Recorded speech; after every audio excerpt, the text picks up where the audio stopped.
그러므로 구약에서 신약으로 넘어오는 큰 흐름을 말한다면 몇 가지 속성이 있는데, 첫째는 신앙의 내면화입니다.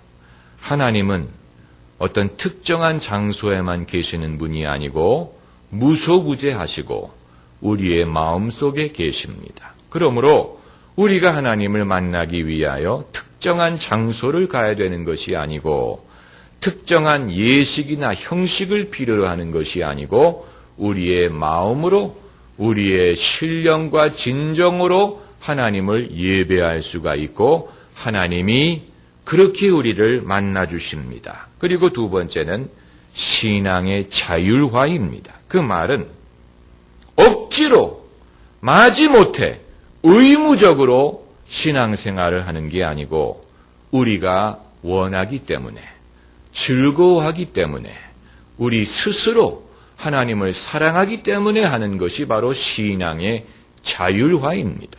여러분, 이스라엘의 민족이 민족으로 형성된 첫 번째 중요한 사건이 바로 출애굽입니다.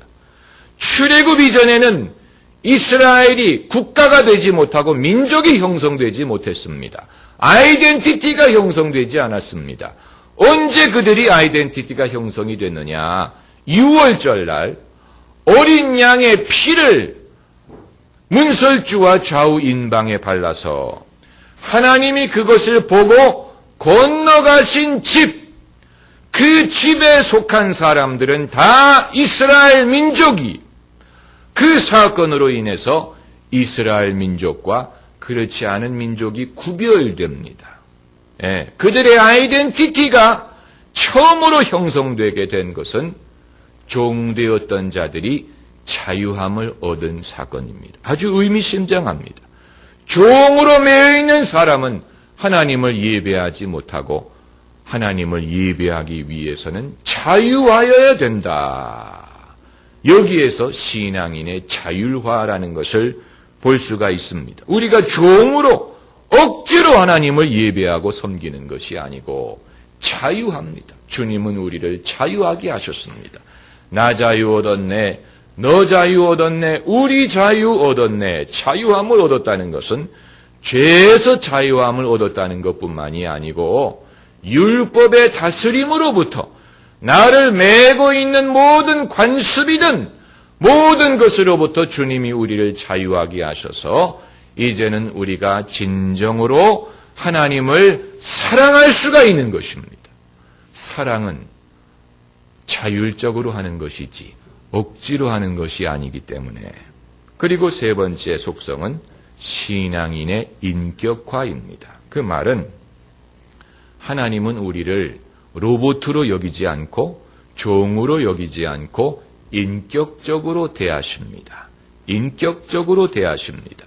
예수님이 제자들에게 하신 말씀이 내가 너를 종이라 부르지 않고 친구라 하였나니 그랬어. 예수님은 우리를 종으로 부르는 것이 아니고 우리의 인격을 존중하시고 우리의 의견을 물으시고 우리 한 사람 한 사람을 귀중히 여기시고 그리고 우리도 하나님을 인격적으로 만나고 따르기를 원하십니다. 여러분, 이것이 요구하는 것이 무엇이냐? 무엇이 있어야 이것이 이루어질 수 있느냐? 성숙함입니다. 성숙한 인간. 이것은 민주주의가 성공하는 조건과 비슷한데 민주주의가 성공하기 위해서는 성숙한 시민의식이 있어야 됩니다. 예, 신호등을 한 예로 들면 신호등을 어긴다고 해서 누가 지켜보고 있다가 벌을 주기 때문에 신호등을 지키는 게 아니고 우리가 다 이것을 지키는 것이 우리 모두에게 유익하다고 믿기 때문에 지키는 것입니다. 그렇지 않습니까? 몇 년 전에 포상제도가 있어서 교통법규를 어기는 사람을 카메라로 찍으면 그 사진을 경찰서에 갖다 주면 포상을 하는 제도가 있었습니다. 아주 몹쓸 제도입니다. 공산주의 사회도 아니고 국민이 국민을 고발하게 만듭니까? 그래서 교통법규를 쉽게 어길 만한 곳에 저는 3-4명이 망원 렌즈가 달린 카메라를 들고 지켜서 있는 것을 봤어요. 얼마나 사람들을 분노하게 만들고 얼마나 국민들을 분열시키는 방법인지 몰라요. 여러분, 이런 방법으로는 성숙한 시민의식을 가질 수가 없습니다. 사람들이 결국은 자기들이 밤에 차들이 하나도 없더라도 신호등을 지키는 것이 필요하다, 유익하다라고 생각해야 그것이 성숙한 시민의식이고, 그래야 민주주의가 성공할 수 있는 것처럼 신앙도 마찬가지입니다. 우리가 하나님의 말씀을 지키고 따르는 이유는 안 그러면 벌을 받을까 봐 두려워하는 것이 아닙니다. 그것은 어린아이의 신앙입니다. 벌 받을 것이 두려워서 내가 11조를 안 하면 벌 줄까 봐, 내가 뭐를 안 하면 하나님이 벌 줄까 봐 하는 것은 그건 바른 것이 아니고 하나님이 기뻐하지 않습니다. 하나님이 원하시는 것은 내가 기쁘기 때문에, 원하기 때문에, 하나님을 사랑하기 때문에 순종하고 신뢰하고 따르는 것을 하나님은 귀중하게 생각하십니다. 할렐루야. 다만 여기에는 위험이 따릅니다. 민주주의 사회가 자유가 많다 보니까 그 자유를 이용하려는 세력이 있는 것과 마찬가지입니다. 범죄든 테러든 민주주의, 자유민주주의 사회의 장점이죠. 자유가 있다는 것은 장점인데 그것을 자꾸만 단점으로 만들려는 사람들이 있는 것처럼 은혜의 약점을 이용하려는 사람들이 있습니다. 은혜가 어떻게 약점이 있을 수 있습니까? 그러나 악한 마음을 품은 사람에게는 은혜마저도 이용할 수 있는 여지가 있는 것입니다. 하나님이 용서한다고 했잖아. 하나님이 정죄 안 한다고 했잖아. 그러니까 마음대로 죄를 짓고 살아도 돼. 이게 바로 은혜를 이용하는 것입니다. 그런데 민주주의를 이용하는 사람들 때문에 민주주의를 포기할 수 없는 것처럼 은혜를 이용하는 사람 때문에 하나님이 당신의 은혜를 포기할 수가 없어요. 그게 어떻게 보면 하나님의 고민이고 그리스도인의 고민이고 교회의 고민이라고 할 수 있습니다. 사람이 무엇으로 하나님의 말씀을 순종하고 믿음으로 살 수 있도록 할 것인가 강요해서 되는 것이 아닙니다.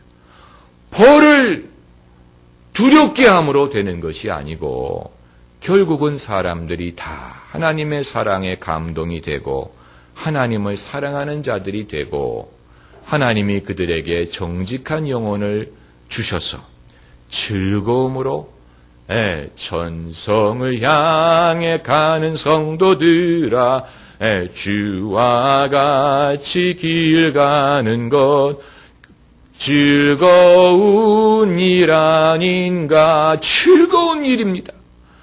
주와 같이 길 가는 것은 힘들고 십자가를 지는 길이고 오늘도 이 무거운 짐을 지고 갑니다가 아니고 즐거운 일 아닌가. 할렐루야. 여러분, 이것이 즐거운 일이 되시기를 바랍니다. 주님과 같이 길 가는 것은 기쁜 일이, 즐겁고 기쁜 일이요. 영광이에요. 영광. 어찌 내게 이런 영광의 일을 맡기셨나이까.